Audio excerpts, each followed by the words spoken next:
A very good afternoon. It's the 14th of March 2023. Welcome to the Lunchtime News here on TV1. For the Newsfirst team, where the people come first, I'm Srilankanbeauty. Before we take a look at the stories that we've got for you this afternoon in detail, let's take a look at the headlines.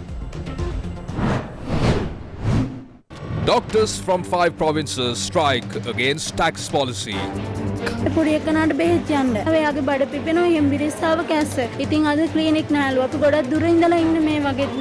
Railway workers to also go on strike.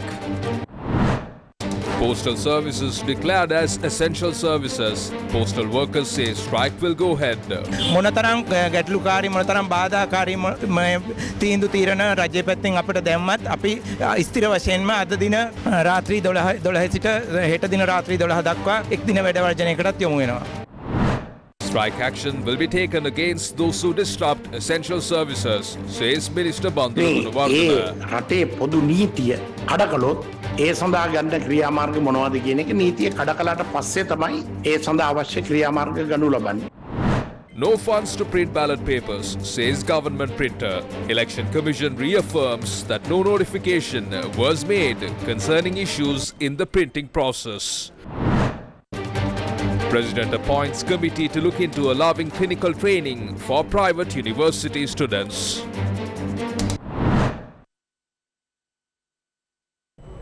On to your top story. The trade union action launched by the Government Medical Officers Association on Monday continued on Tuesday across 5 provinces. The GMOA went on strike against the government's new tax regime, medicine shortage, and several other social issues. Government Medical Officers Association staff attached to the northwestern, Uva, Sabaragamuwa, northern and north central provinces are engaging in the trade union action. The GMOA noted the activities of the hospital in the eastern, southern, central and western provinces where the trade union action was staged on Monday has returned to normalcy. Doctors attached to all the hospitals in the northwestern province refrained from engaging in their duties from 8 a.m.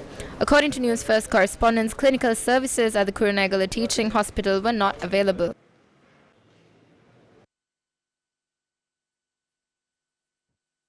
Activities at the hospital in North Central Province were hampered due to the trade union action.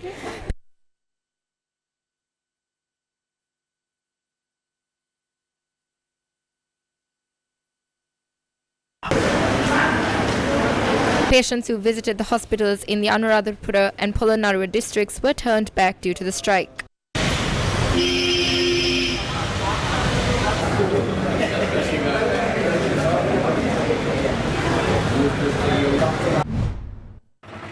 OPD and clinical services in the Uva province did not take place on Tuesday the 14th due to the strike. Many patients visited Welimada Base Hospital for the daily clinic. However, services were not available. Black flags were raised at the Badula General Hospital to protest the government tax policy. Doctors stepped away from their duties and Newsfirst correspondents said that the clinics did not function as well. Therefore, many had to head back home without obtaining services. Patients were severely inconvenienced due to the strike in the North Central Province as well. This was the situation at the Anuradhapura Teaching Hospital. Doctors are also on strike at government hospitals in the northern province. Activities at government hospitals in Mullaitivu, Kilinochchi, Mana, Jaffna and Vaunia were crippled due to the strike.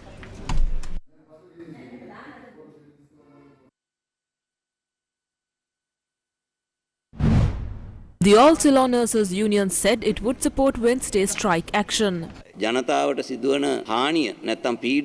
will minimize the inconvenience caused to the public. However, the All Ceylon Nurses Union will support the strike on the 15th to send a message to the government. All nurses unions have joined in this cause in unison. This is a one-day strike. If a patient experiences a life-threatening situation, we will step in to help. The Locomotive Operating Engineers Association of Sri Lanka Railways have declared a 24-hour strike. The strike will come into effect at midnight on Tuesday the 14th. Professor Shyama Bannayaka, the chairman of the Federation of University Teachers Association, said the strike by FUTA members will continue on Tuesday the 14th. University teachers have stepped away from academic and evaluation activities at state universities across the country. Several representatives of university, non-academic staff were summoned to the University Grants Commission on Monday to discuss the issues affected them.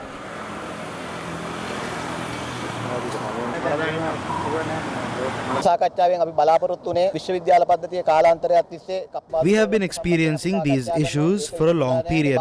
However, no solutions were provided. An extensive discussion took place. However, we cannot be satisfied with the outcome. We will join the strike on the 15th of March. Meanwhile, the Ceylon Electricity Board Engineers Union has decided to support protests against the tax policy. Joint Secretary of the Ceylon Electricity Board Engineers Union, Buddhika Vijayawardena, said CEB engineers will engage in a work to rule campaign for a week from Tuesday. අපි අද සිට අකුරට වැඩ කිරීමේ ක්‍රියාමාර්ගයක් ප්‍රකාශයට පත් කරලා තියෙනවා දින 7ක්. We have declared a work to rule trade union action for 7 days starting today. This action was taken in solidarity with the trade union action set to start tomorrow and in protest of this unjust tax policy of the government. The Engineers Association of the CEB will apply sick leave and extend our protest. Because of this, there will not be any direct power cuts. However, it will take more time to address any breakdowns. නමුත් සාමාන්‍ය විදුලි බිඳ වැටීම් යථා තත්ත්වයට පත් කරන්න ගතවන කාලය වැඩි වෙන්න පුළුවන්. General Secretary of the CEB Employees Union, Ranjan Jayalal, said that all CEB employees will report sick on Wednesday, the 15th, to support the nationwide trade union action. All the staff attached to the CEB will refrain from reporting to work by applying sick leave. We will deactivate everything related to CEB in a manner that does not affect the people of the country. All the trade unions of the CEB have joined together and we will make this trade union action a success. If we have to go for a continuous trade union action, we will take that decision too. The government will be forced to step down.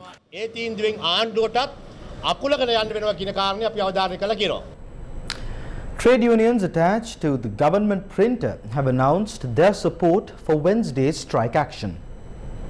As a union, we will provide our fuller support for this strike action. That is because the entire population of the country has not been able to conduct their day-to-day activities due to the unjust tax policy of the government. We are not trying to inconvenience the public. We are simply against the unjust tax policy. The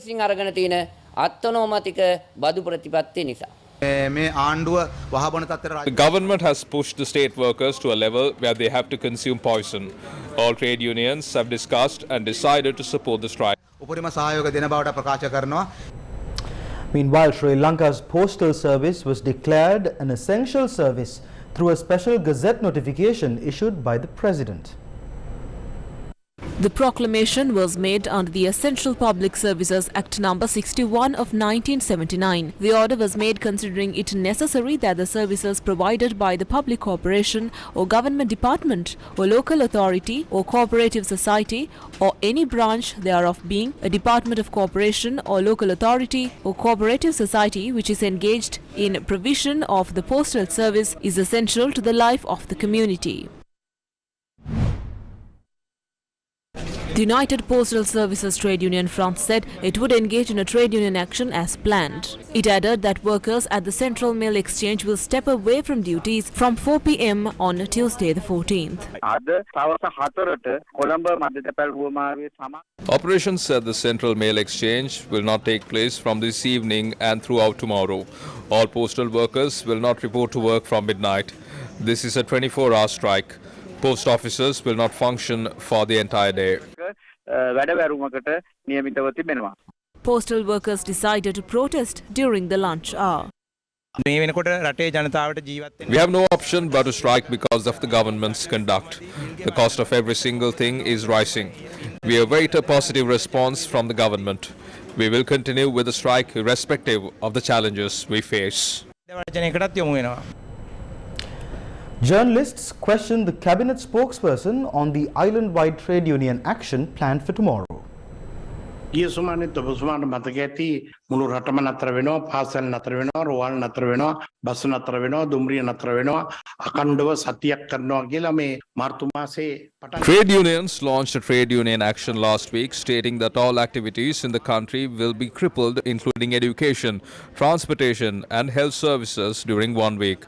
However, that did not happen. The government has suspended power cuts at present following a period where power cuts were imposed for 12 hours. There was a time that people had to wait in line for fuel and some even died.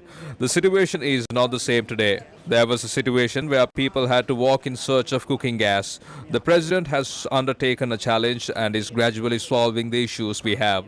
The IMF directors will meet on the 20th to decide on the extended fund facility for the country. As we cannot allow that process to be sabotaged, the government declared multiple services as essential services. If the law is violated, action will be taken based on the law. This is a political program. There is no other political solution. Only an economic solution can be applied to this. These decisions are unpopular and painful. The sacrifice should be made during times of crisis, and only then the future generations will be able to reap the benefits. Any act of sabotage will be considered as treason and a crime against the nation. Do not engage in it willingly or unwillingly. ක්‍රියාවක් රටකට ජාතියකට කරන අපරාධයක්. ඒ අපරාධය දැනුවත්ව නොදැනුවත්ව කරන්නට එපා. Sri Lanka's examinations department said that a shortage of 6,000 teachers to mark the advanced level answer scripts exists. Based on this, questions were posed to the cabinet spokesperson on delaying the ordinary level examination. මාන්‍ය පෙළ විභාගීය සම්බන්ධයෙන් එවැනි කල්දැවීමක් පිළිබඳ The minister did not inform the cabinet on delaying the O-level examination. However, he said he will take all possible measures to solve the issue. He said there's an issue with the delay in paper marking for the advanced level. The minister said that funding was increased by 100%, yet the issue remains. If he can, we will do away with the taxes. විශ්වවිද්‍යාලයට පැමිණිලා තනතුරේ දරන අය අපිට කරන්න පුළුවන් නම් මේ බදු ඉවත් කරන්න. News First with the people. The government printer says that funds are yet to be provided for the printing of ballot papers. A senior officer said that in the present context, it is not possible to commence the printing process. Ballot paper for postal voting for 17 districts have been completed. According to the government printer, the previous election date was printed on these ballot papers. The government printer said the Election Commission will be consulted on amending the ballot papers. In addition, the Election Commission says the government printer has not officially communicated over a delay in printing ballot papers. Election Commission Chairman Attorney Nimal Puncheheva told News First that if an official communication is made, the Commission can meet and decide on the matter. However, the secure packages containing the ballot papers for postal voting are expected to be delivered to postal services on the 21st of March. Sri Lanka's Prime Minister Dinesh Gunawardena noted that immediate measures will be taken to announce a new tenure of local government institutions. The Prime Minister said that the new tenure will be announced following talks with the Election Commission and the ministry officials. All public property used by local government members should be handed over to the state before the 19th of March. State Minister Janaka Kumra told News First that the tenure of local government institutions will cease from midnight on the 19th of March and the administration will fall under the urban commissioners and the Pradesh Sabha secretaries. He said that only reform measures can be adopted by local government institutions after the 19th of March. The Sri Lanka Nidahas Sevaka Sangame warns that expanding Sri Lanka's fuel distribution process with international companies is a national crime. The overall profit of the Ceylon Petroleum Corporation was in excess of 1.2 billion for last month. Based on our view, this is the golden era of the CPC. The problem we have is why should the CPC that is earning profits should be vested with another entity? There is no requirement for other entities to import and distribute fuel within the country. What they are trying to do is a national crime. The current government and the Minister of Energy are preparing to sell the assets of this country under the guise of an election. In the future, the government will not be able to decide the price of fuel. They will not be able to provide certification on the standard of the oil. There will be an issue for the country's territorial integrity and sovereignty. As it was mentioned in the headlines, the President has decided to appoint a committee to identify suitable government hospitals to be used as teaching hospitals to provide clinical training for private medical students. The President's Media Division said this decision was made to provide clinical training for medical students enrolled at KDU, Dr. Neville Fernando Hospital, Lyceum Campus and other universities in Colombo, Kalutara, Gampaha, Kurunagala and Polonnaruwa. According to the President's Media Division, this training will be provided without hampering the training of students in state universities. West End stars Roshani Abbey and Nuwan Hugh Pereira from Sri Lanka made a special performance of the song Anagate at the Commonwealth Day service that was also attended by King Charles. Their Majesties the King and the Queen Consort attended the annual Commonwealth Day service at Westminster Abbey on Monday the 13th of March, the King's first as monarch.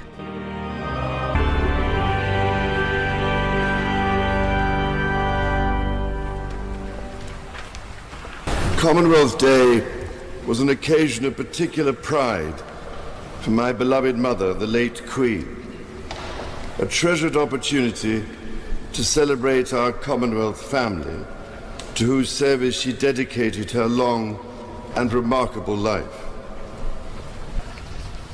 The Commonwealth has been a constant in my own life, and yet its diversity continues to amaze and inspire me. Its near boundless potential as a force for good in the world demands our highest ambition. Its sheer scale challenges us to unite and be bold. The service included a musical performance by West End stars Roshani Abbey and Nuwan Hugh Pereira.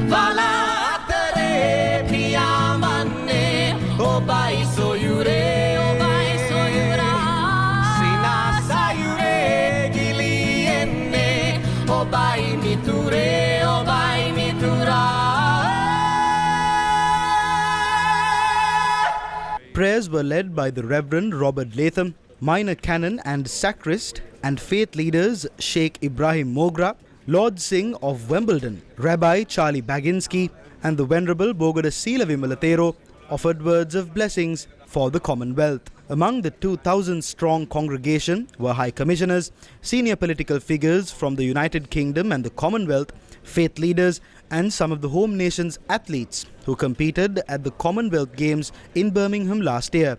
They were joined by more than 750 children from schools and youth groups. Farmers across the country have commenced harvesting paddy fields as the Maha season continues. However, farmers lament that the amount of harvest they reap is not sufficient.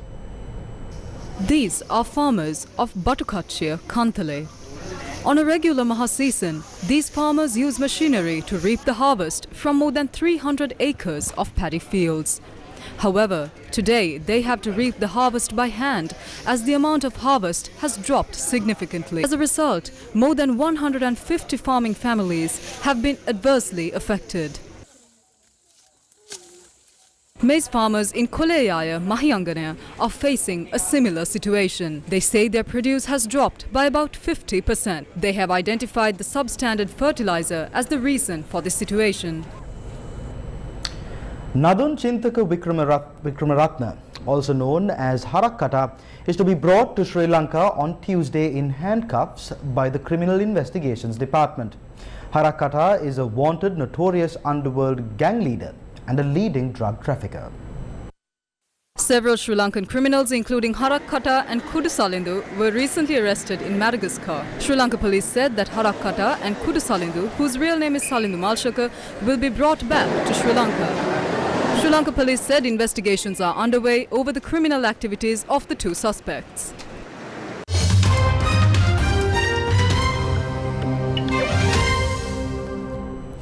In international news, leaders of the United States, United Kingdom and Australia announced on Monday that Canberra will acquire a conventionally armed nuclear-powered submarine after talks between the country's leaders in California.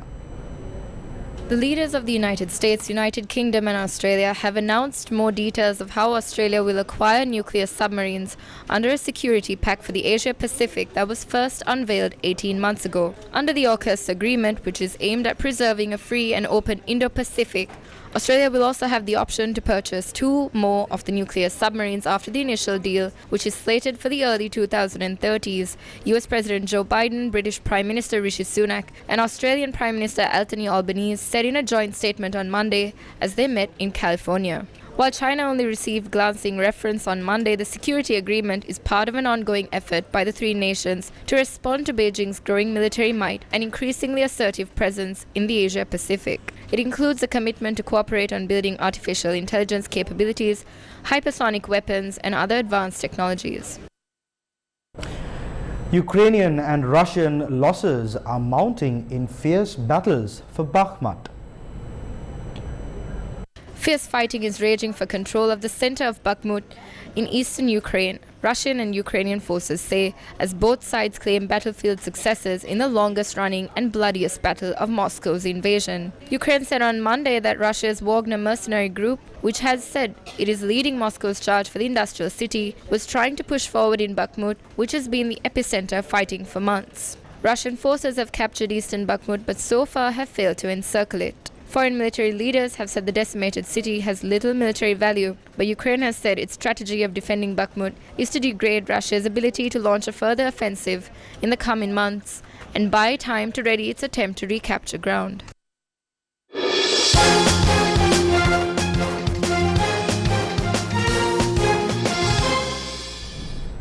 Finally, in your sports news, the international kabaddi tournament Bangabandhu Cup 2023 commenced in Bangladesh. The international kabaddi tournament Bangabandhu Cup 2023 was opened with an extravagant ceremony and features 12 teams competing for top honours.